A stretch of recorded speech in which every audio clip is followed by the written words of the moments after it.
Is it record? Hey, it's recording. So, hi guys, Night of Heart here, and welcome back to Pesterquest. It's October 2nd, so yep, Jade has come out. Even though I wish they would release these updates on midnight. Like, they don't release it on midnight.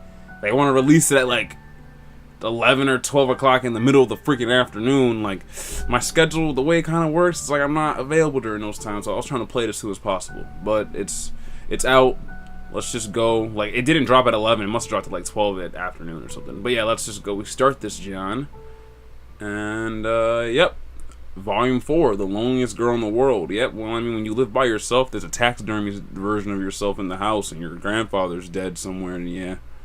I think you'd be lonely, too. So, let's just start this. Let's get into it. Wait, no!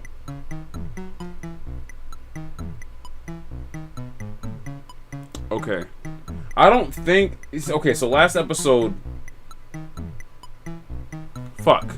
That doesn't matter. Alright. It's been days and your stomach still hasn't recovered from Olive Garden, but you can't spend forever moping around. There are friends to make, damn it. Well, just one left in this set. I was gonna go off about Dave, but it doesn't even matter. Her name is Jade Harley, and I've been spelling Harley wrong. I think. No, I haven't. Though all three of your new pals consider themselves good friends with her, they know strikingly little about her life. The most you've gleaned is that she lives on a mysterious island in the middle of the Pacific Ocean. Also, I like this song. This is a remix to Carefree. There's a song called Carefree Action. So yeah, this is a remix of that. So this fits Jade's theme pretty well. Most you've gleaned is that she lives on a mysterious island in the middle of the Pacific Ocean. Like the music, just.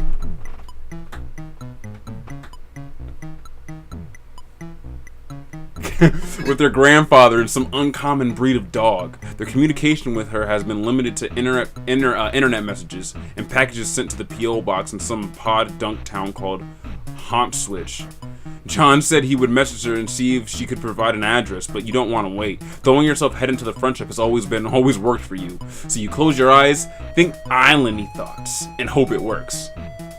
But something strange happens as you channel your powers. A loud bark echoes somewhere in the distance. A nuclear green energy sparks in the air around you. Oh, Beck doesn't like what you're doing. You catch a split-second glimpse of a massive green sun. Then you hit the ground on your hands and knees. The whole event can't have taken more than a second or two. Jesus Christ. You blink and focus on your vision. You're inside the room. The floor is smooth. Oh yeah, see, Beck doesn't like that shit. He knows something's going on. The floor is smooth and white. Disrupting the monotony in front of you is set of a similar white... Okay, whoa. Whoa, there's actually commas this time around, too. Well, no, maybe there's commas... Whatever. The floor is smooth... I'm gonna start over. The floor is smooth and white and disrupting the monotony in front of you. Oh, you see, there's no comma here. It's just disrupting the monotony. And then it says, in front of you are the set of similarly white paws. Or maybe I'm not reading it right. It doesn't matter. Let's just continue. Attached to a lucis, you mean an animal. You're slowly staggering up and look over him. Oh, now he's all nice. I thought he was gonna, like, kick his ass. He's very large and a fluffy dog. His snout held up high. A long green tongue hangs from his open mouth as he pants lightly. Then the air around him cackles with electricity, making the fur on his back stand on end. Something about him feels so familiar to you. Familiar twice over. His fuzzy, regal form reminds you of the warmth you once knew. But those neon sparks fill your stomach with dread. At the very least, he seems friendly. He leans in and drags his rough tongue along your cheek, leaving it tingly. His tail wags swiftly back and forth and he keeps nosing at you. He seems fascinated. Aww. Beck, down, boy! And what's up with that sweet bro and hella Jeff poster right there in the background? That's a little fursona. I don't know what that is. Okay, anyways, I'm just looking at the posters. Whoa, Jade! Back up with that rifle. It is the friendly demeanor of his that leaves you shocked when he moves aside, and you find yourself staring down the barrel of a rifle. It's held aloof by a bispectacle young lady in a sensible skirt who really has no business pointing such a big fucking gun at you. Okay, please don't panic and don't make any sudden moves. Well, I mean, you have a rifle.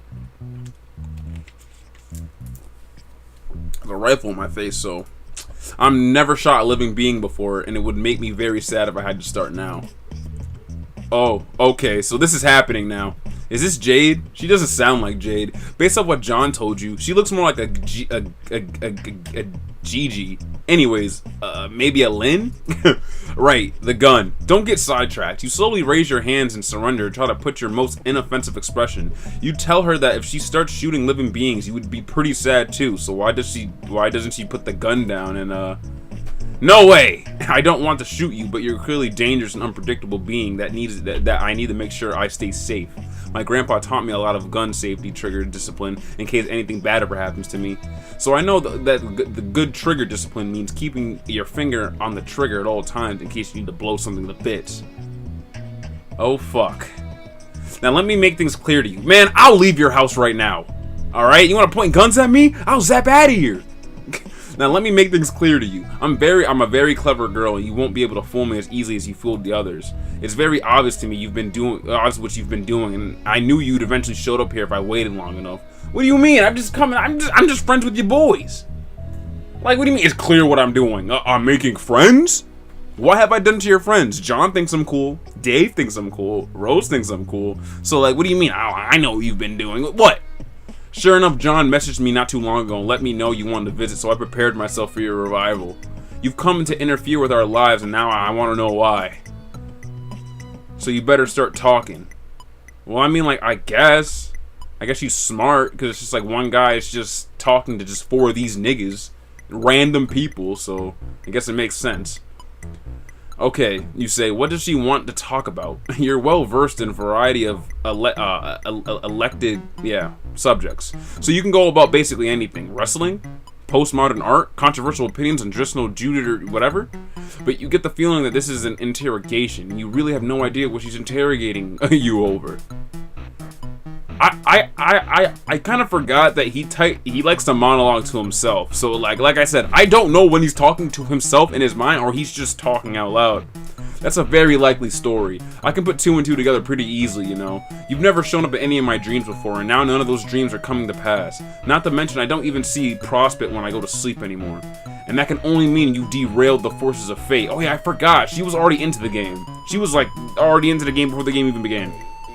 You destroyed John's copy of Suburban, somewhat that changed everything. Not only could John not begin the game, none of us could. None of the meteors hit like they were supposed to. It was like the universe chained the very fabric and bent it to your evil whims. Whoa, evil? That's a little harsh. You copped to stupid, but evil's way too much.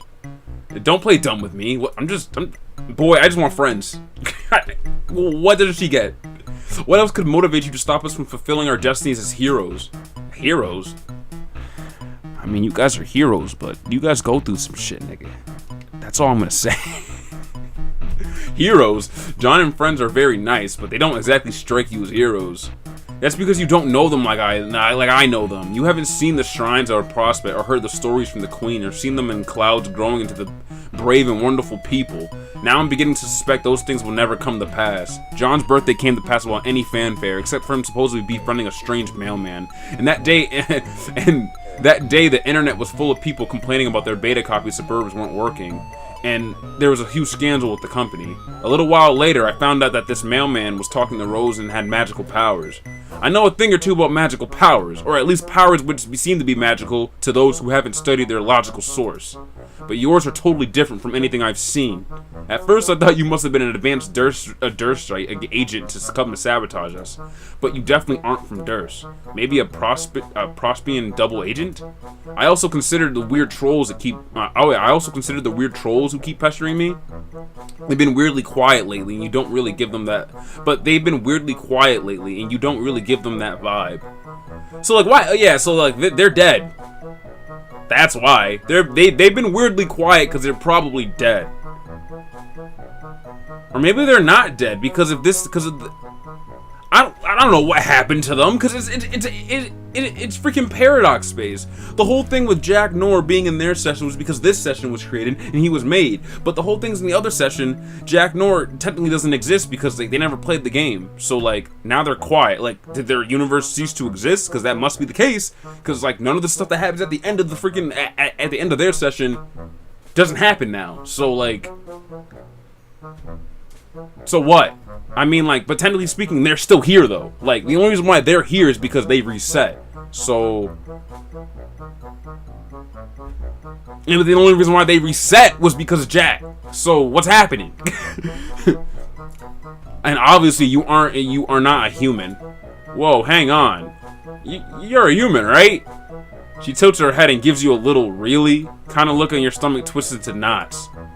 The more I look at you, the more I start thinking you're like, how do I explain this? Okay, do you know what a furry is? I'm not a fucking furry. Whoa, okay, the question's more loaded than her gun. Yes? Alright, so a lot of artists I follow do YCH commissions, and you remind me of one of those. I don't know what the fuck what YCH means. Does that make sense? You have no idea what YCH is. Yeah, you cautiously ask her. It stands for your character here. Oh, so no C. Basically, an artist will draw a pose or a scenario, but instead of putting an actual character, they will leave a blank outline like a mannequin. Oh, so it's like a fill-in. Okay, I get what you're talking about. You pay them to put your own character there. And when I look at you, I feel like I'm looking at one of those blank spaces. My intuition doesn't tell me anything about you. You've never shown up in my dreams. You're likely my best friend Beck over. Wait, let me read that over. My intuition doesn't tell me anything about you, and you never show up in my dreams. You're like my best friend Beck over here. A completely wild card, something I can't figure out. Which brings me back to my point. She almost let her gun drop, and you'd almost forgotten she was holding it, but she hefts it back up and pointed it, and yeah, she points it back at you. Okay, you're gonna tell me why you came here and did what you did, and then you're gonna help me fix it. The rifle's really starting to bother you. I have a feeling this is gonna cause some mayhem. I don't want to do that. It looks like she might shoot me, but I think I'm curious. I'm very curious. I'm very curious by this option right now. Like, fuck it. You can't let a good opportunity slip between your fingers. Then you need to disarm her before she accidentally blows you to smithereens. There must be something else you get the guard. You must be something else that will get her guard down. You ask her about her grandfather, the one who taught her about guns. He must surely be a reasonable and mature man. Perhaps it'd be best to bring him into the discussion. You can sit down, have tea, drop the gun. I don't know. Grandpa doesn't love his tea times with guests, but usually conversations with him are really one-sided. Ah, come on. 'Cause he's dead. Don't look at me like that. How dare you say that? It's like she's making this little comment like, your grandfather is stuffed in your room. Just say that. He's dead. Stop with these little hints. Oh, is he that stubborn? Well, yes, he's pretty obstinate. He's pretty obstinate man and a total blowhard. But as well, you may find him difficult to talk on account of the fact that, well, he's already a stuffed corpse.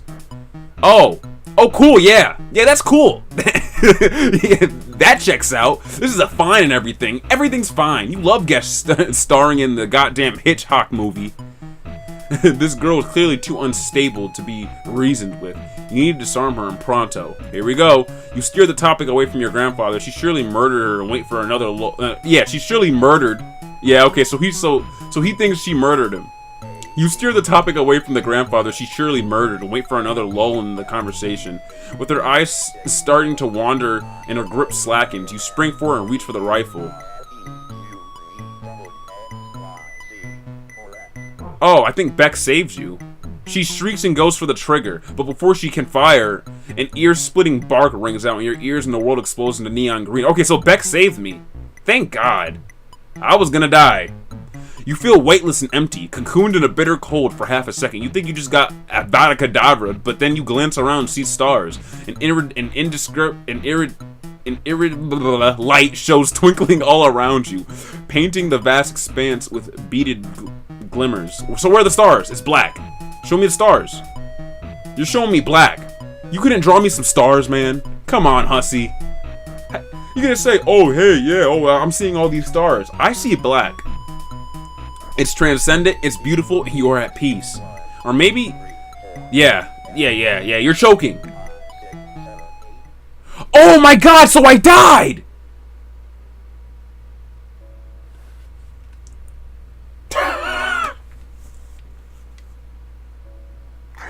Oh! Oh shit!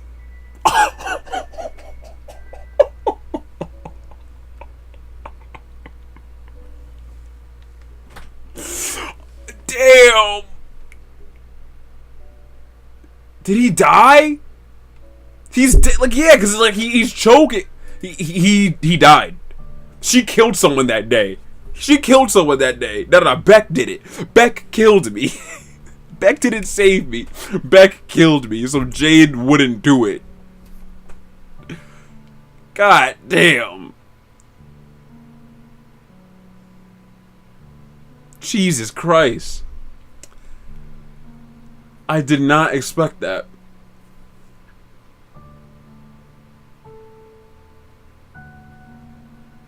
Jesus. Well, that went horribly bad. I thought maybe something good was gonna come from that. Nope. That didn't. Nope. He died. That's probably the first time I've seen that. He died. He's dead. Cause it's just like the ending is literally him in space. Like if he would have teleported out of there, he would have. Like he died. Shit.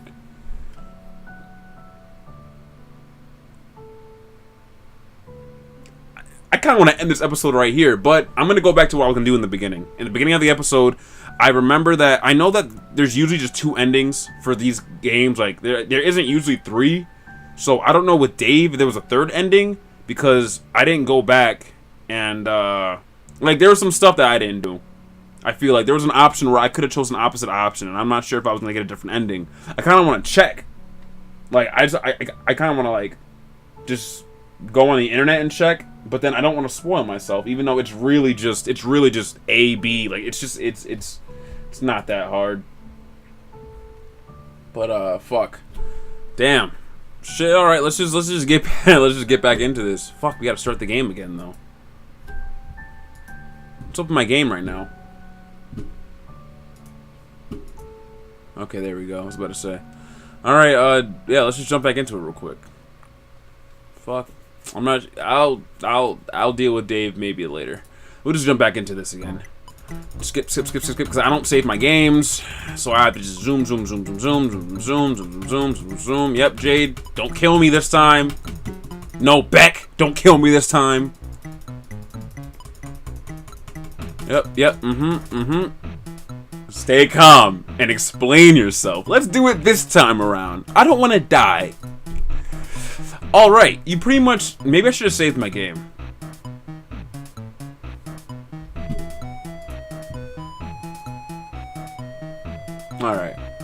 Alright, pretty much everyone except John has called you on their bullshit thus far, so you may as well give in their full confession. You absolutely did change the course of reality, but it was a result of a genuine fuck-up, not ill intent. It's kind of a long story, but you relate as much as best as you can.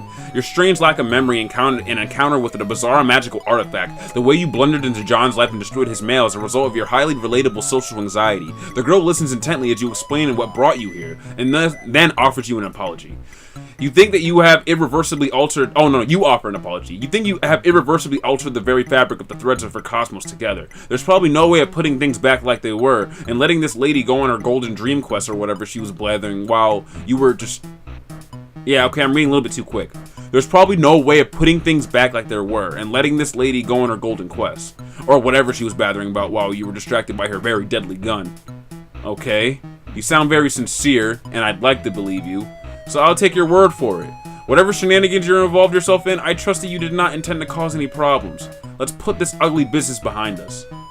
Wow, Jesus Christ. So if I just would have stayed calm, then I wouldn't have died. A girl holsters her rifle and you breathe a long sigh of relief. Sorry about all that. I promise I only had the best intentions. Like, I knew that. Like, I didn't... Like, to be honest, I'm not gonna sit there and act like something good was gonna happen. I thought that my character was gonna clutch. She was gonna take the gun. He was gonna do some fucking, you know, some teleporting shenanigans. And it would have been like, oh, you see? Look, we're good. But no. No, that was his last mistake.